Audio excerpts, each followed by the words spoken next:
The Zephyrian Council of Expansion sat in their pristine crystal chamber, reviewing the latest reports from their scout fleets. Commander Vextall adjusted his bioluminescent sensors as he studied the holographic display floating before the assembly. Species designation: Human. Planet designation: Earth 3. Solar system: Sol. Threat level... Vextall paused, his mandibles clicking nervously. Inconclusive. High Arbiter Kethron leaned forward in her ceremonial chair. Inconclusive? Your scouts have been observing this species for 6 rotation cycles. How can the threat assessment still be uncertain? Vextall's chromatic skin shifted from blue to a worried purple. The humans exhibit contradictory behaviors that our analysis protocols cannot properly categorize. They appear to be a Class 7 civilization with rudimentary space travel capabilities, yet their social structures and decision-making patterns are unlike anything in our databases. Sub-Commander Yeleth spoke up from the lower tier. Perhaps you could elaborate on these contradictions? The holographic display shifted, showing various human settlements across Earth. Observe their population centers. They build massive structures reaching toward the sky, demonstrating advanced engineering. Yet in the same locations, they engage in activities that serve no apparent survival or expansion purpose. The display zoomed in on a human city during what the humans called rush hour. Thousands of vehicles moved in organized chaos, while humans on foot navigated between towering buildings. They gather in large groups and move in synchronized patterns while producing rhythmic sounds and rapid bodily movements. Our xenopsychologists initially classified this as a pre-battle ritual, but no combat follows these gatherings. High Arbiter Kethron examined the images more closely. Show me these rituals. The display changed to show humans at various concerts, festivals, and sporting events. The Zephyrians watched in confusion as thousands of humans jumped, cheered, and moved together in apparent harmony.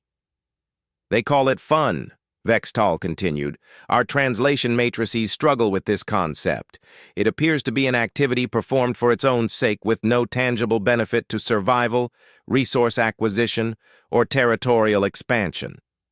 The council chamber fell silent. In Zephyrian society, every action served a purpose toward the greater expansion of their civilization. The concept of doing something purely for enjoyment was as foreign to them as breathing underwater. Perhaps, suggested Elder Morden, the oldest member of the council, this fun is a form of psychological conditioning for warfare? That was our initial hypothesis, Vextall replied. But our observations contradict this theory. Watch this recording from one of their sporting events. The hologram showed a massive stadium filled with humans cheering as 2 teams competed in what appeared to be ritualized combat using an inflated sphere. The noise levels registered as potentially damaging to hearing, yet the humans seemed to enjoy the cacophony. Notice how they divide into opposing factions, indicated by different colored garments. They engage in vocal combat, celebrating when their chosen group succeeds and expressing distress when their group fails. Yet after the event concludes, members of opposing factions interact peacefully, often sharing consumable liquids together. Council member Zarthek shook his head in bewilderment. This makes no strategic sense. Why expend energy on mock conflicts that provide no actual territorial or resource gains? It gets more perplexing, Vextall continued, manipulating the display to show various human recreational activities. They deliberately seek out dangerous situations for no apparent reason other than the experience itself. The images showed humans jumping from aircraft with fabric wings, throwing themselves off elevated platforms while attached to elastic cords, racing vehicles at dangerous speeds, and climbing vertical rock faces. They call these activities extreme sports.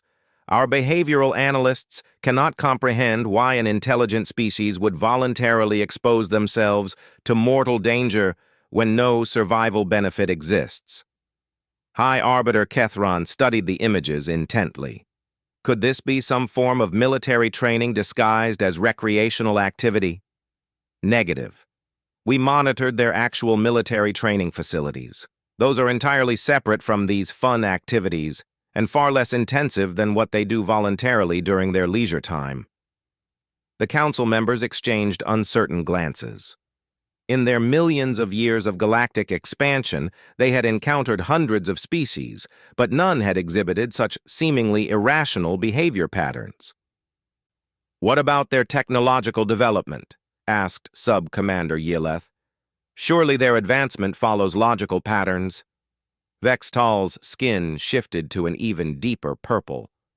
"That's where the situation becomes truly inexplicable. Observe their approach to problem-solving."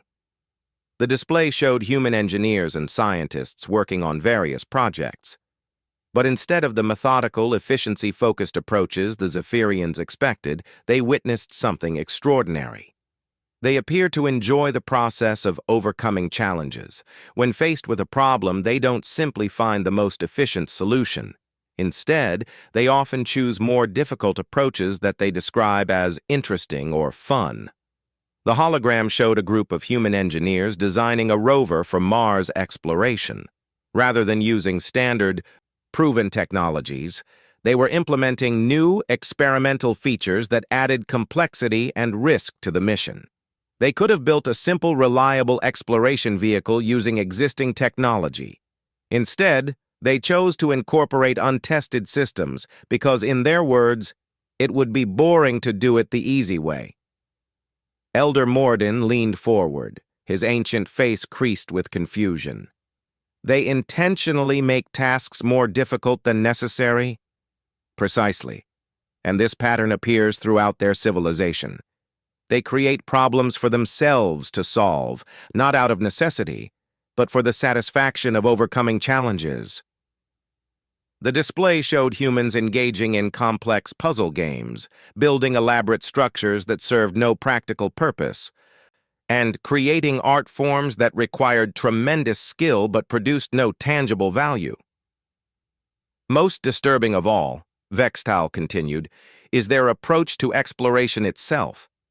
They don't expand into new territories solely for resources or living space. They explore because they're curious about what's out there." The images showed human space missions, deep-sea explorations, and expeditions to harsh environments on their own planet. They risk their lives to travel to places that offer no strategic advantage, simply to see what's there and to experience the journey itself. They describe it as adventure and consider it enjoyable. High Arbiter Kethron stood from her chair, her bioluminescent patterns flickering with anxiety. "This species defies all our models of intelligent behavior. How are we to predict their actions if they don't follow logical patterns of self-interest and survival?" "There's more," Vextal said reluctantly. "Our psychological warfare specialists have been developing strategies based on standard fear responses and survival instincts, but initial simulations suggest these approaches might be counterproductive." "Explain." "Humans appear to have an unusual relationship with danger and uncertainty. Where other species flee from threats, humans often approach them with what they call excitement. The same physiological responses that indicate fear in other species seem to be associated with enjoyment in humans." The council chamber erupted in concerned chittering and clicking as the members processed this information. "Are you suggesting," High Arbiter Kethran asked slowly, "that our standard intimidation tactics might actually attract human attention rather than deter them?" Vextal's skin had now shifted to a deep, alarmed purple. "Our models suggest that revealing our presence and making threats could provoke exactly the kind of fun-seeking behavior we've observed. They might view first contact with a hostile alien species as the ultimate adventure." The implications hung heavy in the air. The Zephyrian Empire had expanded across the galaxy using proven methods of psychological warfare, economic manipulation, and strategic intimidation. They had never encountered a species that might view their arrival as entertainment. What about their response to superior technology? Asked Council Member Zarthek. Surely they would recognize our technological superiority and submit to avoid destruction. That's perhaps the most alarming aspect of our observations, Vextal replied. When humans encounter superior technology or seemingly impossible challenges, their response is often to study it intensively and attempt to understand or replicate it. They appear to view technological gaps as puzzles to be solved rather than insurmountable barriers. The display showed human scientists studying meteors, reverse engineering found technology, and conducting experiments with dangerous phenomena. They have a saying, necessity is the mother of invention. But they seem to create their own necessity through their pursuit of new experiences and challenges. Sub-Commander Yillith spoke up from her position. Perhaps we're overcomplicating this analysis. They're still a Class 7 civilization with limited space travel. Even if their psychological responses are unusual, their actual capabilities are far below ours. Vextal manipulated the display to show human technological progression over the past century. That would be a comfortable assessment if not for their rate of development. Observe their advancement curve. The holographic timeline showed exponential growth in human technology, from basic flight to space travel in less than 100 years. They've achieved in 1 century what most species accomplish in millennia. And this acceleration appears to be driven not by necessity or resource pressure, but by their desire to explore new possibilities and overcome challenges. The council members stared at the progression charts in growing alarm. Furthermore, Vextal continued, their collaborative capabilities are unprecedented.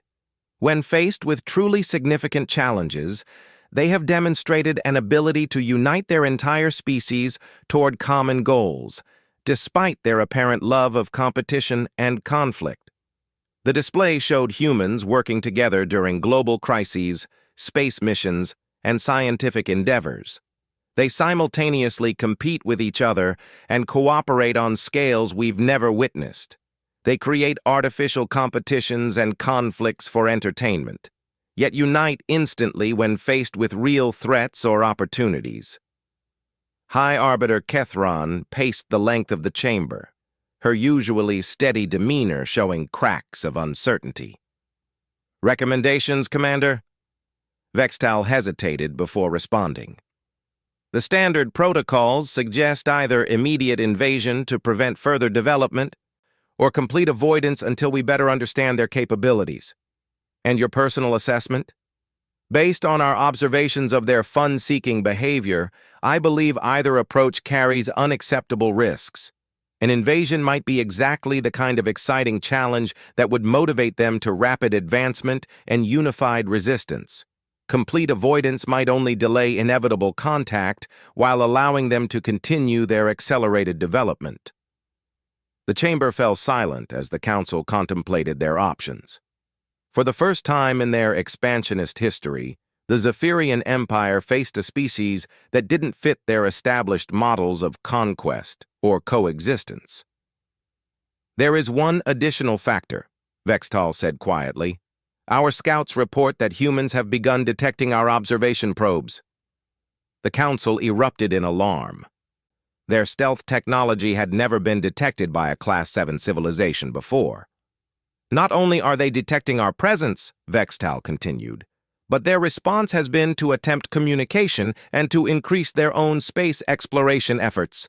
They appear to consider the possibility of alien contact exciting rather than terrifying. High Arbiter Kethron returned to her chair, her bioluminescent patterns now cycling through colors of deep concern. How long before they achieve the capability to reach our observation posts?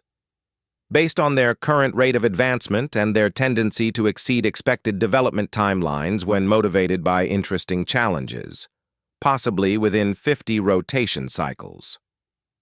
The weight of this revelation settled over the council. They had intended to study humanity from a safe distance while deciding their fate. Instead, they found themselves in a potential race against a species that treated impossible challenges as entertainment. Prepare a full session of the High Command, High Arbiter Kethran ordered. This situation requires immediate strategic review. And Commander Vextal? Yes, High Arbiter. Double the stealth protocols on all observation vessels. If humans consider our presence fun, we need to ensure they don't discover more than they already have. As the council dispersed, Vextal remained behind, staring at the holographic display, still showing humans engaged in their incomprehensible recreational activities. For the first time in his career as a xenological analyst, he wondered if they had encountered something beyond their understanding. The humans called it fun. The Zephyrians were beginning to realize it might be the most dangerous force in the galaxy. 3 months after the Zephyrian Council's emergency session, Commander Vextal found himself aboard the flagship Dominion's Edge, part of a hastily assembled task force positioned at the edge of the Sol system. The High Command had decided on a compromise strategy, limited engagement to test human responses while maintaining overwhelming tactical superiority. Admiral Craven, a decorated veteran of 17 successful planetary acquisitions, commanded the fleet from his battle throne. His scarred carapace bore the marks of countless campaigns, and his tactical expertise was legendary throughout the Empire. "Status report, Commander," the Admiral commanded, his voice carrying the authority of absolute military precision. Vextal manipulated his console, displaying the current human space activity. Human orbital infrastructure has expanded by 37% since our last assessment. They've launched 14 new satellites, established 2 additional space stations, and their Mars colony ship departed ahead of schedule. Admiral Craven studied the tactical display with growing irritation. "You reported they were a Class 7 civilization. This level of activity suggests Class 6 capabilities at minimum." "That's the anomaly we've been tracking, Admiral. Their technological classification doesn't match their behavioral patterns or development speed. They're advancing faster than our models predict because they treat advancement as entertainment." The Admiral's mandibles clicked dismissively. "Irrelevant. Entertainment doesn't deflect plasma cannons or reinforce hull plating. Prepare the initial contact protocol." Vextal hesitated. "Admiral, I strongly recommend reviewing the psychological profiles before—" "Commander," the Admiral's voice carried a warning edge, "I've conquered species with 5 times their technological capacity. Whatever unusual behaviors they exhibit, they're still bound by the basic laws of physics and military reality. The massive Zephyrian fleet, invisible to human detection, positioned itself strategically around Earth. 50 vessels, each capable of devastating planetary surfaces, prepared to deliver the standard ultimatum that had worked on hundreds of worlds. Admiral Craven activated the primary communication array. "Attention, inhabitants of the planet you designate Earth. I am Admiral Craven of the Zephyrian Empire. Your world has been selected for integration into our domain. You have 1 solar rotation to prepare for orderly transition to Imperial governance. Resistance will result in total planetary sterilization." The message transmitted across all human communication frequencies simultaneously, accompanied by a brief display of their technological superiority, a single warning shot that vaporized an abandoned satellite. Then they waited for the standard response: fear, panic, and eventual submission. Instead, within 6 hours, they received something unprecedented. Dr. Sarah Chen, speaking from what appeared to be a hastily organized international committee, responded via the same frequencies. Her voice was calm, almost excited. "Greetings, Admiral Craven and the Zephyrian Empire. This is Dr. Sarah Chen, representing Earth's Unified Response Team. We're absolutely thrilled to make first contact with an extraterrestrial civilization." Admiral Craven's bioluminescent patterns flickered with confusion. "Thrilled?" Dr. Chen continued. "We appreciate the demonstration of your capabilities and we understand your position. However, we'd like to propose an alternative to immediate integration. We believe a cultural and technological exchange would be far more interesting for both our civilizations. Vex et al. Watched his superior's bewilderment with growing dread. This was exactly what his analysis had predicted. Furthermore, Dr. Chen added, we'd like to invite representatives of your empire to participate in what we call the First Contact Olympics, a series of competitive events designed to showcase the best of both our civilizations. We think you'll find it quite entertaining. Admiral Craven stared at the communication console in absolute silence. In his 3 centuries of military service, no species had ever responded to conquest with an invitation to participate in recreational activities. They're proposing games? He asked, his voice barely above a whisper. It gets worse, Admiral, reported Subcommander Yileth from her monitoring station. Human global communications are exhibiting unprecedented coordination. Instead of panic or despair, their emotional readings suggest excitement levels comparable to their major celebration events. The main display showed Earth's communication networks lighting up with activity. Social media platforms, news networks, and government channels were all broadcasting the same theme. Humanity's first contact with aliens was the most exciting event in their history.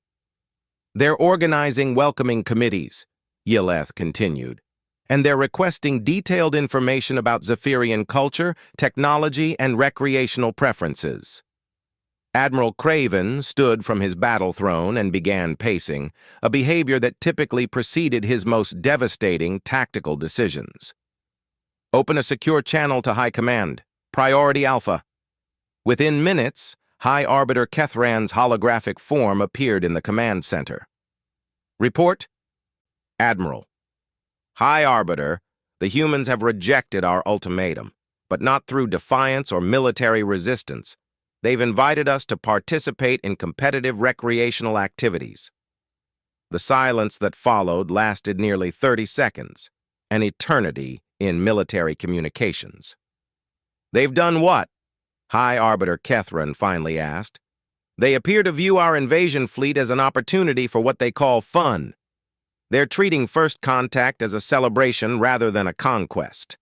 Admiral Craven transferred the human communications to High Command. The Zephyrian leadership watched in growing alarm as humanity's response unfolded across their screens. News broadcasts showed humans around the world celebrating, scientists preparing demonstration materials, and athletes training for proposed interstellar competitions. There were no military mobilizations, no panic evacuations, no desperate weapons development programs. Admiral, High Arbiter Kethran said slowly, what is your tactical assessment? The decorated veteran, who had never failed to achieve conquest within the standard time frame, found himself in uncharted territory. High Arbiter, our standard psychological warfare protocols have not only failed, but appear to have produced the opposite of intended results.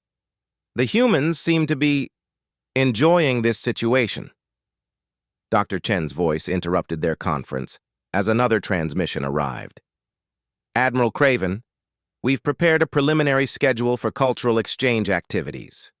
We thought you might be interested in trying what we call extreme sports, activities that combine physical challenge with recreational enjoyment. We have experts ready to teach bungee jumping, skydiving, rock climbing, and motorcycle racing. We think the adrenaline rush would be fascinating for your species to experience. Admiral Craven's scarred carapace actually began to tremble. They're trying to teach us their recreational activities. They want to share their concept of fun with a hostile invasion force. There's more, Dr. Chen continued. We've also organized demonstration events in competitive gaming, artistic expression, musical performance, and culinary arts. We believe you'll find human creativity quite impressive, and we're very curious to learn about Zephyrian achievements in these areas.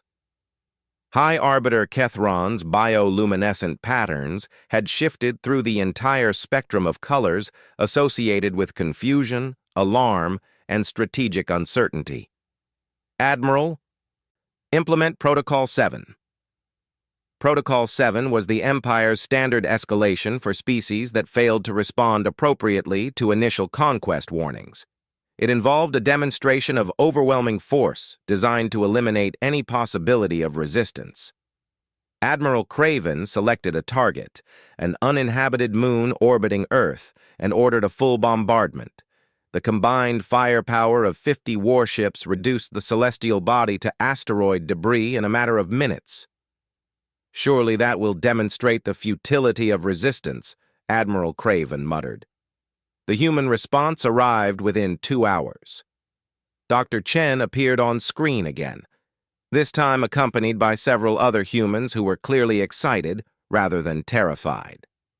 "Admiral, that was absolutely incredible. We had no idea energy weapons could achieve that level of precision and power. Our physicists are dying to understand the technology involved. Would you be willing to participate in a joint research project? We could share our particle acceleration research in exchange for insights into your energy projection systems." Behind Dr. Chen, humans could be seen celebrating and taking notes. Someone was actually applauding the destruction of their moon. "Also," Dr. Chen added with obvious enthusiasm, "we'd love to know if you have any sports or games that involve that kind of energy manipulation. We're thinking it could revolutionize our approach to recreational physics demonstrations." Admiral Craven slowly returned to his battle throne, his entire worldview crumbling around him. "They're excited about our weapons technology. They want to study it and incorporate it into recreational activities." Sub-Commander Yileth looked up from her monitoring station with an expression of pure bewilderment. "Admiral, human space activity has increased exponentially since our demonstration. They're launching emergency missions to collect samples from the destroyed moon debris. They appear to consider our weapons test the most valuable scientific opportunity in their civilization's history." The tactical display showed dozens of human spacecraft converging on the debris field, their pilots apparently competing to see who could collect the most interesting samples. "They're racing each other to study the remains of our target," Vextal reported. "Multiple human organizations are treating this as both a scientific expedition and a competitive event." High Arbiter Kethron's holographic image flickered with uncertainty. "Admiral, what is the status of human military response?" "That's the most disturbing aspect, High Arbiter. There is no military response. Their defense forces remain at normal readiness levels. They appear to view our fleet as research subjects rather than threats." Another transmission from Earth interrupted their strategic conference. This time, a different human appeared on screen, a young woman wearing what appeared to be colorful recreational attire. "Hi there, alien friends. I'm Jessica Martinez, and I represent the International Committee for Interstellar Fun. We've been watching your awesome display of technology, and we have a challenge for you. We're organizing the first human versus alien extreme sports competition. We want to see if your species can handle our most intense recreational activities. Are you up for the challenge?" Behind Jessica, humans were setting up elaborate obstacle courses, racing tracks, and what appeared to be deliberately dangerous recreational equipment. We've got wingsuit flying through asteroid fields, zero-gravity parkour, competitive spacecraft racing, and something we're calling technological innovation battles, where teams compete to create the most impressive gadgets. We think you'll love it." Admiral Craven stared at the transmission in complete silence. These creatures were challenging a superior military force to participate in recreational competitions. They had transformed a potential genocide into an invitation to play. "Admiral," Vextal said quietly, "I'm detecting unusual energy signatures from human spacecraft approaching our position." The tactical display shifted to show human vessels moving toward the Zephyrian fleet. But instead of weapons charging or defensive systems activating, the ships appeared to be broadcasting music and displaying colorful light patterns. "They're not attacking," Sub-Commander Yileth reported with amazement. "They're celebrating. They're treating our fleet as the guests of honor at some kind of festival." Admiral Craven watched as human ships began performing elaborate aerial maneuvers around his vessels, trailing streams of colored gases and broadcasting what appeared to be welcoming messages in multiple Earth languages. "One of their ships is requesting permission to dock," Yilleth continued. "They want to deliver what they call friendship gifts and party supplies." For the first time in his military career, Admiral Craven found himself completely out of strategic options. Every escalation had been met not with fear or resistance, but with increased enthusiasm and invitations to participate in activities he couldn't even comprehend. "High Arbiter," he said slowly, "I believe we have encountered something beyond our military doctrine. These humans have weaponized the concept of enjoyment. They've turned our conquest into their entertainment." High Arbiter Kethran's response took several minutes to arrive. When it did, her voice carried a tone of unprecedented uncertainty. "Admiral, withdraw to safe distance and maintain observation protocols. Do not, under any circumstances, allow human representatives aboard our vessels. We need time to develop new strategies for dealing with this situation."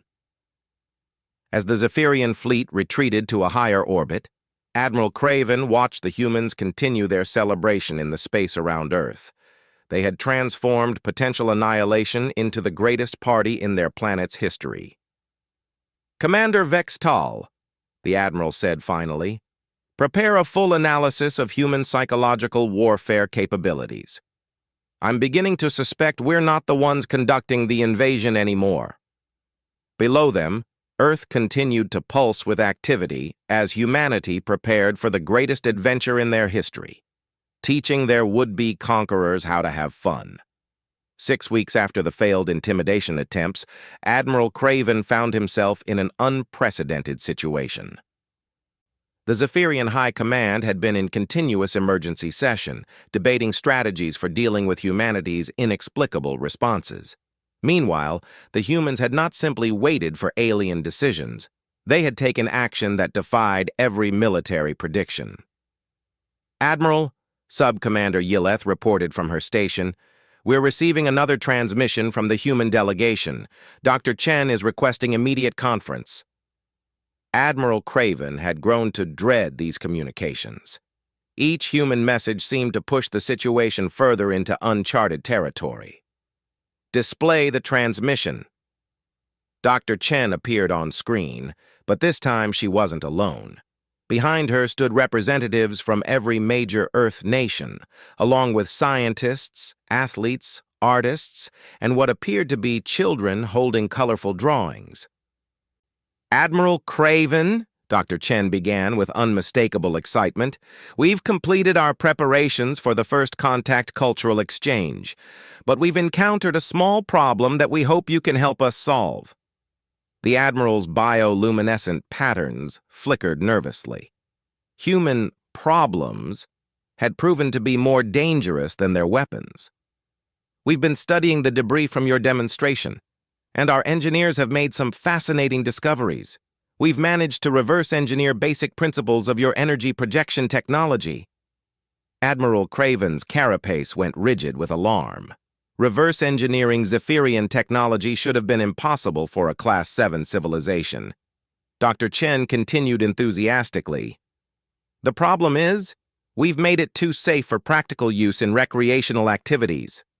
We need your expertise to make it more exciting and challenging. Could you help us increase the danger level to make it properly fun?" Behind the Admiral, Vextal nearly fell from his analysis station. The humans had successfully analyzed advanced alien technology and were asking their would-be conquerors to help them make it more dangerous for entertainment purposes. "Furthermore," Dr. Chen added, "we've developed some improvements to your original design. We think you'll find our modifications quite interesting. When would be convenient for a technical exchange?" Admiral Craven terminated the transmission and immediately opened an emergency channel to High Command. When High Arbiter Kethran's holographic form appeared, her usual composure had been replaced by visible stress patterns. "High Arbiter, the Admiral reported. The humans have successfully reverse-engineered our weapons technology and are requesting assistance to make it more dangerous for recreational use. The silence that followed was broken only by the ambient hum of ship systems. "They've done what?" High Arbiter Kethren finally asked. "They've not only analyzed our energy projection systems, but claim to have improved the design. They want us to help them optimize the technology for entertainment purposes." Sub-Commander Yeleth looked up from her monitoring station with an expression of pure disbelief. "Admiral, I'm detecting energy signatures from Earth that match our weapon systems, but with unusual modifications." The tactical display showed several locations on Earth where human scientists were testing energy projection devices. The readings indicated technology that was recognizably Zephyrian in origin, but somehow different. "They appear to have enhanced the efficiency by 37%, Yeleth continued. "And they've added features that our original designs never incorporated." Commander Vextal manipulated his analysis console, studying the human modifications. "Admiral, they've turned weapons technology into art." The display showed humans using modified energy projectors to create elaborate light displays, sculpt temporary structures from various materials, and power what appeared to be extremely complex recreational vehicles. "They've also shared the technology globally," Vextal continued with growing amazement. "Instead of maintaining military secrecy, they've made the improvements available to their entire species. Every major human research facility now has access to modified Zephyrian energy projection technology." Admiral Craven stared at the readings in complete bewilderment. In 6 weeks, humanity had not only successfully analyzed technology that had taken the Zephyrian Empire centuries to develop, but had improved it and distributed it globally for recreational purposes. "There's more," Sub-Commander Yeleth reported. "Human space activity has increased by 800%. They're using our technology to build recreational spacecraft and entertainment facilities throughout their solar system." The display showed human construction projects on the Moon, Mars, and several asteroid installations. What appeared to be massive recreational complexes were under construction, powered by modified Zephyrian technology. "They're building entertainment centers in space," Vextal said with disbelief. "They've turned our weapons technology into the foundation for what they call interplanetary fun parks." Another transmission from Earth interrupted their crisis conference. This time, Jessica Martinez appeared on screen, wearing what looked like a modified Zephyrian uniform decorated with bright human colors and patterns. "Hey, Admiral Craven, we've got something amazing to show you. We combined your energy technology with our extreme sports equipment, and the results are incredible." Behind Jessica, humans were engaged in activities that defied both human and Zephyrian understanding of sensible behavior. They were using energy projectors to create temporary racing tracks through asteroid fields, powering recreational vehicles that moved at tremendous speeds through 3-dimensional obstacle courses. "We call it quantum racing," Jessica continued with obvious excitement. "Players use energy manipulation to create their own track obstacles while racing at relativistic speeds. It's the ultimate test of reflexes, creativity, and courage." The display showed humans piloting small spacecraft through constantly changing courses of their own creation, using energy projection technology to build obstacles, shortcuts, and challenges in real time, while traveling at speeds that should have been fatal. "But here's the really cool part," Jessica added. "We've discovered that your technology responds to human neural patterns in ways that create unique opportunities for artistic expression. We want to show you what happens when we combine alien science with human creativity."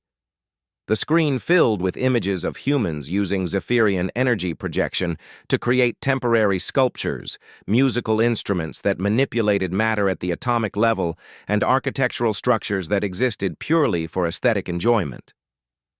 "We've also figured out how to use your stealth technology for the most epic game of hide-and-seek ever conceived," Jessica continued, Teams use adaptive camouflage while competing in three-dimensional environments that span entire star systems.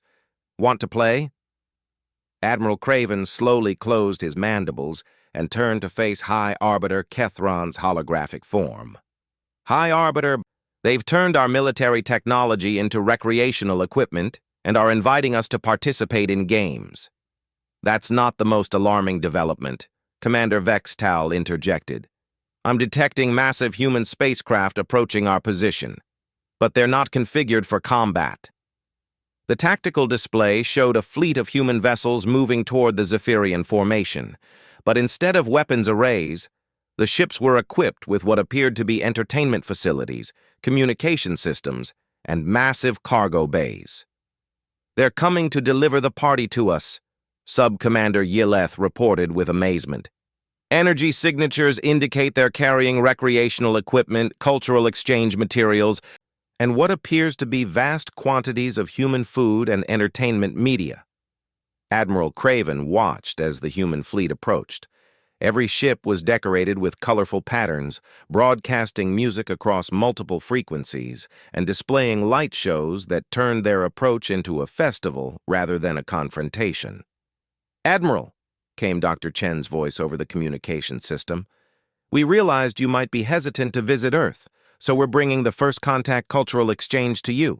We've prepared mobile entertainment facilities, educational programs, and recreational activities that can be enjoyed in the vacuum of space."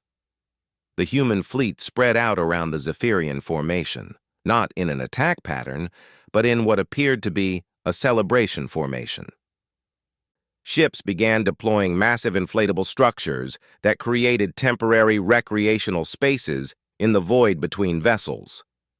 We've got zero-gravity sports, competitive engineering challenges, artistic collaboration projects, and something we call interstellar karaoke, Dr. Chen continued. "We think you'll love it." Admiral Craven watched in fascination and horror as humans in spacesuits began setting up elaborate recreational equipment in the space around his fleet.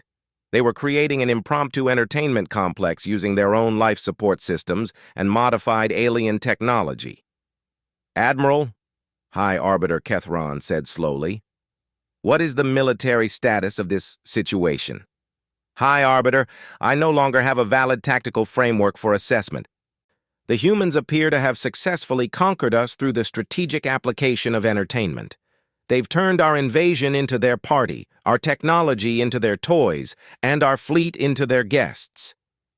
Young humans in colorful spacesuits were now approaching Zephyrian ships, carrying what appeared to be gifts and invitations. They moved with the fearless enthusiasm of people attending a celebration, rather than the caution of beings facing superior military force. "They're knocking on our airlocks," Sub-Commander Yileth reported. "They want to deliver welcome packages and party invitations personally." One human, barely out of adolescence, appeared on the external communication channel. "Hi, I'm Marcus, and I'm here to deliver your starter pack for Human Fun 101. We've got instruction manuals for recreational activities, samples of Earth entertainment media, and personalized invitations to participate in our competitive events. Are you ready to learn how to have fun?" Admiral Craven stared at the young human floating outside his warship, holding a bag of gifts and wearing an expression of pure excitement. This adolescent showed no fear of the massive alien vessel that could vaporize his home planet. "Commander Vexatal," the Admiral said quietly, "prepare a full strategic analysis. I need to understand how a species conquered us using enjoyment as a weapon." "Admiral," Vextal replied, "I believe we've made a fundamental error in our assessment. We assumed they were using fun as a weapon. But I think fun is simply how they approach everything, including potential conquest. They've turned First Contact into entertainment not as a strategy, but because that's how they process new experiences." Around the Zephyrian fleet, humans continued setting up their impromptu space festival. They had created recreational facilities, competitive venues, and social gathering areas using a combination of human ingenuity and modified alien technology. They've been treating us as honored guests rather than threats, Vextal continued. And somehow, that approach has been more effective than any military strategy we've ever encountered. They've made it impossible for us to maintain hostile intentions because they refuse to acknowledge hostility as a possibility. Admiral Craven watched as more human ships arrived, carrying what appeared to be entire families, coming to participate in the first interstellar cultural festival. Children pressed their faces against observation windows, waving at alien ships with innocent enthusiasm. "Admiral," came another transmission from Dr. Chen, "we've prepared a special demonstration of human competitive innovation. Teams of our best engineers are going to compete to see who can create the most impressive collaborative project using both human and Zephyrian technology. We think you'll find the results quite remarkable." The space around both fleets erupted in activity as human teams began constructing elaborate projects. They were building temporary structures that combined alien energy projection with human creativity, creating art installations that spanned multiple ships and recreational facilities that defied conventional physics. "They're not just using our technology," Sub-Commander Yillith observed. "They're improving it in real time while incorporating it into activities we never imagined." Admiral Craven realized that the Zephyrian Empire faced a choice that had never appeared in their military doctrine. They could retreat and acknowledge failure, or they could participate in humanity's incomprehensible celebration of existence. "High Arbiter," he said finally, "I recommend immediate policy revision. Traditional conquest protocols are not applicable to this species. They appear to have developed immunity to intimidation through the strategic application of enjoyment." High Arbiter Kethron's response took several minutes to arrive. When it did, her voice carried tones of unprecedented uncertainty mixed with what might have been curiosity. "Admiral, the High Command has decided to authorize limited cultural exchange protocols. We need to understand this species before determining our next course of action." "And Admiral," High Arbiter Kethron added, "try not to let them teach you any of their recreational activities. We're not certain our society could survive exposure to their concept of fun." As Admiral Craven ended the communication, young Marcus knocked on the airlock again, still waiting patiently with his bag of gifts and party invitations. For the first time in Zephyrian history, an invasion fleet was about to surrender to a party invitation. The humans had weaponized joy, and the galaxy would never be the same.